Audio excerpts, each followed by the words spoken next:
One of the best இசகாய் அனிமினா என்னை பொறுத்த வரைக்கும் அது ரீசன் தான். டேய் என்ன காய்கின்னு பேசிட்டு இருக்க? காய் இல்லை, அது இசக்காய். இசக்காய். இசக்காய். இது ஏன் நான் ஒன் ஆஃப் த பெஸ்ட் இசக்காய் அனிமின்னு சொல்றேன்னா, இந்த அனிமி எனக்கு ஒரு பெரிய தாக்கத்தை கொடுத்துச்சு. மற்ற இசக்காய் அனிமில இருக்க மாதிரி ஹீரோக்கு பவர்ஃபுல்லா இல்லாம அந்த ஒரு பொண்ணுங்களை மட்டும் வச்சு எடுக்காம ஒரு நல்ல ஒரு அட்டாக் அண்ட் டைட்டன், நரட்டோ இந்த மாதிரி வரிசையில இந்த அனிமியும் எனக்கு வைக்க தோணுச்சு. ஏன்னா அவ்வளோ இம்பாக்ட் இந்த அனிமி எனக்கு கிரியேட் பண்ணிச்சு. இந்த ரீசனல் அனிமில அந்த எட்டிங்லேயே போட்டிருப்பாங்க ஃபுல் கதை என்னன்னு. Starting life in another world. அதுதான் அதோட ஒன்லைன் ஸ்டோரியா, அதான் அவங்களே அதில் போட்டிருப்பாங்க. அதோட ஒன்லைன் ஸ்டோரியா அதெல்லாம் இசகாய் அனிமியோ அதான் ஒன்லைன். பட் இதுல என்ன ஒரு வித்தியாசம்னா சொல்லுங்க. இதுல என்ன வித்தியாசம்னா டைம் லூப்பிங். ஒரு கான்செப்ட் டைம் லூப்பிங் தான் காட்டுவாங்க. டைம் லூப்பிங் மட்டும் இல்லாம அதுக்கப்புறம் டைம் லூப்பிங் ஸ்டார்ட் பண்றோம் ஒரு இடத்துல. ஆனா கதை கான்செப்ட் டைம் லூப்பிங் தான். டைம் லூப்னு ஒரு கான்செப்டை வச்சுக்கிட்டு வெறும் டைம் லூப் மட்டும் எடுக்காம நிறைய எமோஷன்ஸ்லயும் விளையாண்டுருப்பாங்க. ஆமா, ஆத்தர் ரொம்ப விளையாண்டுருப்பான். அது கொஞ்சம் ஹாப்பி மூமெண்ட்ஸ், அந்த காமெடிஸ் கொஞ்சம் நம்மள சிரிக்க வைப்பாங்க, சில நேரம் அழுவ வைப்பாங்க. அந்த ஹாப்பி சிரிக்க வைக்கிறதுலாம் கொஞ்சம் தான், மற்றபடி அழுக வைக்கிறது தான் அதிகம். அந்த ஆளுக்கு என்ன காண்டுன்னு தெரியல.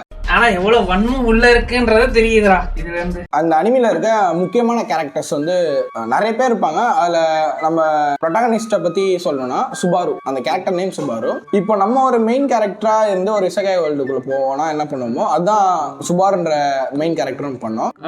அது மட்டும் இல்லாம அவர் கொஞ்சம் அட்வான்ஸா பண்ணுவாரு. என்னன்னா அவர் அந்த உலகத்துல போனோடனே நம்மள அதிர்ச்சி அந்த மாதிரி இதுவெல்லாம் இல்ல, உடனே ஹாப்பியா சந்தோஷமா ஜாலியா எனக்கு எங்க அங்க பொண்ணு, அந்த பொண்ணு என்னை தேடி வரும். நம்மளும் பாத்துருப்போம்ல இசகாய் அனிமில பிராண்ட் பண்ணிட்டாங்க. இசகாய் அனிமினாலே பொண்ணுங்க இருக்கும், ஓவர் பவர்ஃபுல்லா இருப்பாரு ஹீரோ. அந்த மாதிரி அவர் நினைப்பாரு தனக்குள்ள ஒரு நிறைய சக்தி வரப்போதே, நான் ஒரு சூப்பர் ஹீரோவா ஆக போறேன் இந்த உலகத்துல. ஏதோ பாபா முத்திரலாம் போடுவாங்க. ஆமா ஆமா, அவரு என்னென்னோ பண்ணி பார்ப்பா ஒண்ணு வராது. அதுக்கப்புறம் தான் கான்செப்ட் ஆரம்பிப்பாங்க. எப்படி ஆரம்பிக்கிறாங்கன்னா ஃபர்ஸ்ட் 3 திருடங்க வராங்க. திருடங்க வந்து அவங்க கொள்ளையடிக்க பாருங்க. அவன் வச்சிருக்க ஒரு பொட்டேட்டோ சிப்ஸ் வச்சிருப்பா போல பேக்ல.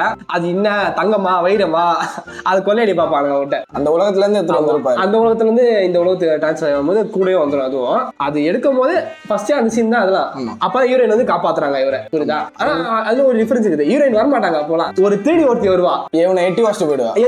எட்டி வச்சுட்டு போயினா பாவப்பாண்டி நீங்க இல்லையா என்ன காப்பாத்துறது. அதுல ஒரு சீன் போயிட்டா, ஒரு சீன் இருக்கும். ஹீரோ வந்து ரொம்ப ஹாப்பியா வாங்க காப்பாத்துங்க அப்படின்னு படுத்துட்டு இருப்பாரு. அந்த பொண்ணு தலைமலை எட்டி வச்சுட்டு டேய் கம்முனு படுறா அப்படின்ற மாதிரி போயிடும் அந்த பொண்ணு. அதுக்கப்புறம் தான் அவங்க வருவாங்க. ஒரு பொண்ணு நம்மளை காப்பாத்திட்டா, நம்மளை காப்பாத்தின ஒரு பொண்ணை காப்பாத்துக்காக அந்த பொண்ணோட கோலையும் நிறைவேற்றணும். இதுக்காக எந்த எல்லைக்கு வேணா போற ஒரு கேரக்டர் தான் அந்த சுபாருன்ற கேரக்டர். இந்த அனிமில இருக்க அந்த ரீசீரோன்ற வேர்டு வந்து இவர் தான். சூப்பர் நேச்சுரல் பவர்லாம் அதுவும் இருக்காது. போக போக உங்களுக்கு தெரியும் அவருக்கு என்ன சொல்லிருப்பாங்க. ஸ்டார்டிங் ஜீரோல இருந்தே ஆரம்பிக்கிற மாதிரி அவருக்கு இருக்க ஒரே சூப்பர் பவர் இல்ல.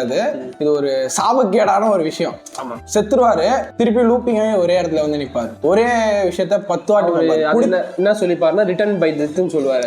ஆனா அது என்னாச்சுன்னா அவரால் சொல்ல முடியாது. அதை சொன்னாரா அப்படியே செத்துருவாரு. ஆட்டை நசுக்கிற மாதிரி தான் காட்டுவாங்க மோஸ்ட்லி. ஆனா அது அவங்க சாக மாட்டாங்க, வேற ஒண்ணு நடக்கும். ஃபர்தரா நீங்க சீசன் 3 பாத்தீங்கன்னா உங்களுக்கு இன்னும் புரியும். இப்ப நான் ஸ்பாயில் பண்ண விரும்பல. அடுத்து ஒரு மெயின் கேரக்டர்னு பார்த்தா நம்ம ஹீரோயின் அமீலியா அவங்க பேரு. ஆனா அவங்களுக்கு என்ன ஒரு குறைனா, அவங்க பார்க்கலாம் அழகா இருப்பாங்க. அவங்க ஒரு ஆஃப் எல்ஃப்ஸ்னுவாங்க. ஆஃப் எல்ஃப்ஸ்னா அவங்க வந்து விச் ஆஃப் என்வின்னு ஒரு கேரக்டர் இருக்கும். அந்த கேரக்டர் தான் நம்ம ஹீரோவே இந்த வேர்ல்டு உள்ள இன்னும் வந்த ஒரு கேரக்டர். பாஷையில பொறுத்தவரை சூனியகாரி. அந்த சூனியகாரி தான் இந்த வேர்ல்டு உள்ள நம்ம ஹீரோ மெயின் கேரக்டர் இட்டு வந்திருப்பா போல.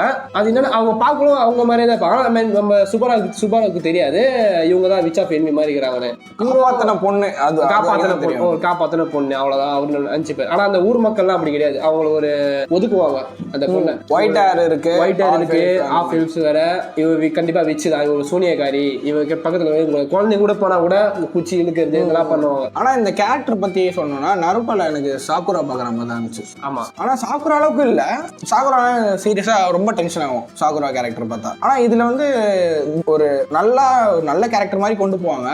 திடீர்னு டென்ஷன் ஆகும். இவ்வளவுதான் இவ்வளவுத்தையும் நம்ம மெயின் கேரக்டர் அனுபவிச்சு. எக்ஸாம்பிள் சொல்லணும்னா கில்லி படத்துல த்ரிஷா என்ன பண்ணுவாங்க, அதே மாதிரிதான் இவங்களும் சில டைம்ஸ் பண்ணுவாங்க. எனக்கு காரா பொரி சாப்பிடுற மாதிரி தும்புறது அந்த மாதிரிதான் பண்ணிட்டு இருப்பாங்க. நல்ல மனுஷனை போட அந்த அடிப்பாங்க வேற. ஆமா, ஆனா அவங்க வந்து காப்பாத்தணும் நினைப்பாங்க. அவங்க பாயிண்ட் ஆஃப் வியூ என்னன்னா, நான் தான் அவனை காப்பாத்தணும், நான் இல்லன்னா அவன் செத்துருவான். நீ கம்முன்னு இருந்தாலே அவன் உயிரோடு வந்துருப்பான். நீ எதுவுமே நீ பண்றதுனால அவன் செத்து போறான் ஒரு வாட்டியும். அதுதான் விஷயமே இல்ல. அடுத்து ஒரு முக்கியமான கேரக்டர் சொல்லணும்னா ரெம்னு ஒருத்தவங்க இருப்பாங்க. அவங்க வந்து ட்வின் சிஸ்டர்ஸ்ல ஒரு சிஸ்டர் ரெம்மு ராமு, அவங்க 2 பேர் பிங்க் ஹேர் ஒருத்தங்க ப்ளூ ஹேர் ஒருத்தங்க அப்படின்னு அவர் பார்க்க 2 பேர் ஒரே மாதிரி தான் இருப்பாங்க. ஆனால் அவங்களுக்கு என்னன்னா அவங்க ஒரு டீமன் ஆஃப் ஹியூமன் நினைக்கிறவங்க. டீமன் தான். அவங்களோட கும்பை வந்து உடச்சிடுவானுங்க. ரெம்முக்கு உடைக்க மாட்டாங்க அவங்க. ராம் டீமனு, ரெம்முக்கு வந்து அந்த சூப்பர் நேச்சுரல் பவர் இருக்காது. ஆமாம், அவ்வளோதான் இருக்காது. ஃபிசிக்கலாக ரெம் வந்து ஸ்ட்ராங்கு. அதை வச்சே அவங்க ஒரு கதையை முன்னேற்றுவாங்க.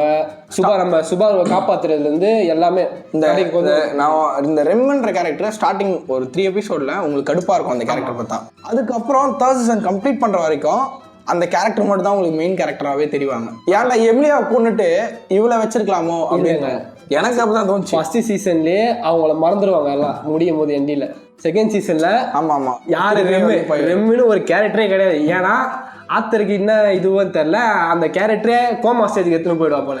ஏன்னா எல்லா ஆடியன்ஸ்க்கும் அந்த கேரக்டர் ரொம்ப பிடிக்கும். அதனாலேயே கொண்டிருப்பான். எப்படின்னா ஜேஜேகேல கோஜோவை உடைச்சா மாதிரி அந்த மாதிரிதான் எல்லாருக்கும் பிடிச்ச கேரக்டர் தான் அவங்க அறுப்பானுங்க. அவங்க அது ஆத்தருக்கு வந்து பிடிக்காது. இப்போ கோஜோ எப்படி பிடிக்காதுன்னா அவங்க என்ன ஆத்தரோட ஒய்ஃபுக்கு வரும்போது கோஜோ பிடிக்குமா ரொம்ப, அதனால அவருக்கு பிடிக்காதான். அதே மாதிரி இதுலயும் ஏதாவது ஒரு காரணம் இருக்கலாம். ஆத்தர் யாரு பொண்ணா பையனா இதுல? ஆத்தர் யாரு இதுல எனக்கு தெரிஞ்சு பொண்ணாதான் இருப்பாங்க நினைக்கிறேன். எனக்கு தெரிஞ்சு அவங்க பாய் ஃப்ரெண்டுக்கு வேணா ரெம்மு பிடிச்சிருக்கலாம். அதனால ரெம்மு வந்து கோமா ஸ்டேஜுக்கு எடுத்துன்னு போற மாதிரி ஏதாவது பண்றதுலாம் நினைக்கிறேன். எப்படி அந்த கேரக்டர் கொல்ல மனசு வருதுன்னு தெரியல. ஏன்னா நாங்க பேசும்போது சீன்ஷிப் போடுவார் எடிட்டர் அந்த பாருங்க. இல்ல ப்ரோ, இப்போ வந்து சுபாருனாச்சிக்கு வந்து ஒரு வாட்டி செத்து பொழைப்பா போல. அவர் செத்து பொழைக்கும் போதும் அந்த ரெம்ன்ற கேரக்டரும் ஒரு வாட்டி செத்து போகும். பாத்துக்கீங்களா? கண்ணு முன்னாடியே அவன் சுபாரு கண்ணு முன்னாடியே செத்துட்ட பிறகுதான் இவர் சாவா போல. அந்த சீனுக்கு அழுவல்னா நீ எல்லாம் மனுஷனே இல்லைன்னு சொல்லலாம். பின்னாடி எங்க ஹெட் மாஸ்டர் வந்து அழுவ மாட்டான்னு சொல்றாப்புல. நான் தெரியல, அவர் ரியாக்ஷன் அப்படிதான் இருக்கு, பார்த்தா தெரியும். இப்போ இந்த 3 கேரக்டர்ஸ் பற்றி சொல்லிட்டோம். இவங்க தான் கதைக்கு பொறுத்த வரைக்கும் கொஞ்சம் முக்கியமாக இருப்பாங்க. அதுவும் இல்லாமல் ஒரு லைப்ரரின்னு ஒரு கேரக்டர் வரும் அதில், பீட்ரிக்ஸ். ஆனால் அவங்க பேர் பீட்ரிக்ஸ்னு கூப்பிடுறது. பீட்ரிக்ஸ் நம்ம சப்டைட்டில் காட்டுவாங்க, நீங்கள் அதை பார்த்து சொல்லக்கூடாது. நான் ஒரிஜினலில் பார்க்குறவங்க ஒரிஜினல் பேர் பீட்ரிக்ஸ். அவங்க பேர் பீட்ரிக்ஸ். அவங்க என்னன்னா ஒரு சின்ன பொண்ணு மாதிரி தான் இருப்பாங்க பார்க்கறதுக்கு. ஆனால் 400 வயசு ஆகுது அவங்களுக்கு. 400 வருஷமா உயிரோட இருக்கிறாங்க. ஸ்பிரிட்டா உயிரோட இருக்கிறவங்க. அவங்களுக்கு என்ன ஆகலன்னா ஒரு லைப்ரரி இருக்கும். அந்த லைப்ரரியை புத்தகங்கள்லாம் பார்த்துக்கணும். ஒரு காலி புக்கு அதை பார்த்துட்டு இருப்பா. எதுக்காகனா அவளை காப்பாற்றுறதுக்காக ஒருத்தன் வருவான்னு சொல்லி ஒரு வச்சு சொல்லியிருப்பாங்க. அதுக்காக 400 வருஷமா வெயிட் பண்ணிட்டு இருப்பாங்க. கடைசி வரைக்கும் யாரும் வர மாட்டாங்க. சுபாரோன்னு நினைப்பாவ. ஆனா சுபாரோ இல்லைன்னு சுபாரோ சொல்லிட்டு என்ன சொல்லுவாரு, நான் அந்த பசங்கலாம் கிடையாது, உடனே வெளியே தூக்கி வச்சிருவாங்க. மறுபடியும் வருவாரு காப்பாத்து, மறுபடியும் அதுதான் சொல்லுவாரு, நானும் அந்த பசங்கலாம் கிடையாது சொல்லுவாங்க. மறுபடியும் வெளியே தூக்கி வச்சிருவாங்க. செத்து திருப்பி 2 வாட்டி சொல்லுவாரு அதையும். அப்புறம் அந்த அனிமில வந்து முக்கியமான ரோல் பண்றது வந்து விச்சஸ். நீங்க ஏதோ சொன்னீங்க, ஆனா என் காதுல அது ராங்கா விழுந்தது. விச்சஸ் சூனிக்காரிங்க நிறைய விச்சஸ் இருப்பாங்க. அதில் முக்கியமான விச்சஸ் வந்து 2 விச்சஸ் தான், விச் ஆஃப் என்வி அப்புறம் விச் ஆஃப் கிரீட். இந்த விச் ஆஃப் என்வின்றவங்க தான் சுபாரு வந்து இந்த உலகத்துக்கே கொண்டு வந்திருப்பாங்க. அது ஏன் கொண்டு வந்தாங்கன்னு இப்போ வரைக்கும் 3rd சீசன் வந்துச்சு, ஒரு ஆன்கோயிங்ல போயிருக்கு. இப்போ வரைக்கும் யாருக்குமே தெரியல எதுக்கு கூட்டு வந்தாங்க அப்படின்னு. ஆனால் எப்படி காட்டியிருப்பாங்கன்னா சுபாரு வந்து இவங்க லவ் பண்ற மாதிரிலாம் காட்டியிருப்பாங்க. அந்த மாதிரி தான் கொண்டு போவாங்க. ஆனால் எதுக்கு தான் புரியும், இன்ன வரைக்கும் எனக்கு புரியல எதுக்கு அவங்க கூட்டு வந்தாங்க. அது இந்த கதையில எப்படின்னா, இப்போ ஹீரோயின் வந்து ஹீரோயினோட அம்மான்றாங்க சில நேரம் ஹீரோயினே அந்த விச்சுன்னு காட்டுறாங்க. ஹீரோயினுக்கும் விச்சுக்கும் என்ன சம்பந்தம் தான் இன்னும் புரியல. அது இன்னும் காட்டல, 3rd சீசன் வரைக்கும் காட்டல. மாங்காலையும் காட்டினாங்களா என்னன்னு தெரியல எனக்கும் இது வரைக்கும். அப்புறம் விச் ஆஃப் கிரீட். இந்த விச் ஆஃப் கிரீட் அப்படின்னா ரொம்ப நல்லவங்க மாதிரி காட்டுவாங்க. இந்த விச்சஸ் எதுவுமே நல்லதெல்லாம் இல்லை, சும்மா ஜாலியாக சுபாரு கிட்ட மட்டும் அப்படி பேசுவாங்க. இந்த கிரீட் விச் ஆஃப் கிரீட் வந்து நல்லவ மாதிரி தான் காட்டுவாங்க 2nd சீசன் எண்டிங் வரைக்கும். அதுக்கப்புறம் தான் தெரியும் இந்த எல்லா குழப்படிக்கும் இவ ஒருத்தி தான் காரணம் அப்படின்னு. சுபாரு கிட்ட ஒரு அந்த லூப் ஆகி வர அந்த பவர் இருக்கும். அதை யூஸ் பண்ணிக்கிறதுக்காக தான் இவ சுபாரு கிட்ட நல்லா பேசி ரொம்ப ஃப்ரெண்ட்லியா ரொம்ப இருப்பான். இந்த அனிமில இந்த கேரக்டர் தான் முக்கியம் இல்லைன்னு சொல்ல முடியாது. ஏன்னா சப்போர்ட்டிங் கேரக்டர்ஸ் அவ்வளோ பேர் இருப்பாங்க. ஒரு ஸ்டார்டிங்ஸ்ல எப்படி இருப்பாங்கன்னா, சுபாரு ஒரு ஆளாவே மதிக்க மாட்டாங்க. நீ என்ன வேணா பண்ணுவ, நீ செத்து போ, நான் ஏன் உனக்கு ஹெல்ப் பண்ணுவோம் அப்படின்றவங்க. இந்த 1st சீசன் கம்ப்ளீட் ஆகும்போது 2nd சீசன்லாம் உனக்காக நான் உயிரை கூட தருவேன் அப்படின்ற அளவுக்கு மாறிடுவாங்க சப்போர்ட்டிங் கேரக்டர்ஸ்லாம். இந்த அனிமி பத்தி ஒரு பெஸ்ட் சீன்ஸ் அப்படின்னா ரெம்மோ சுபாரும் ஒரு conversation.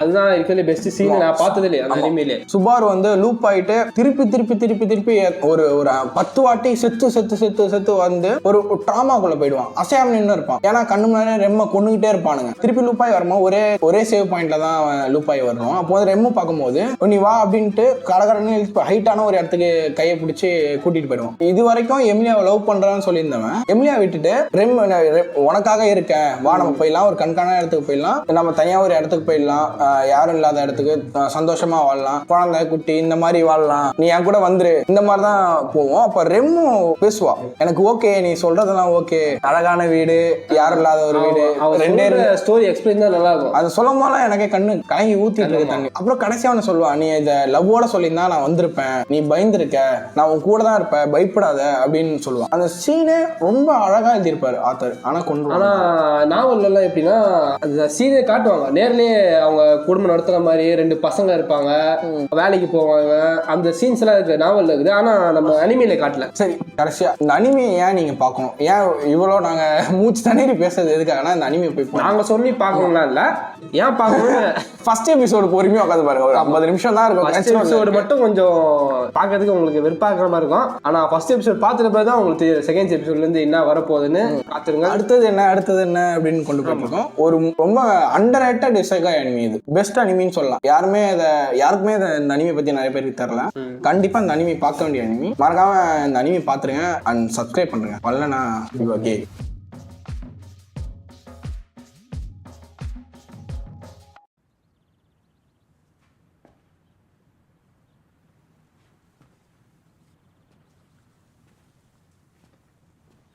You're still here. It's over. Go home.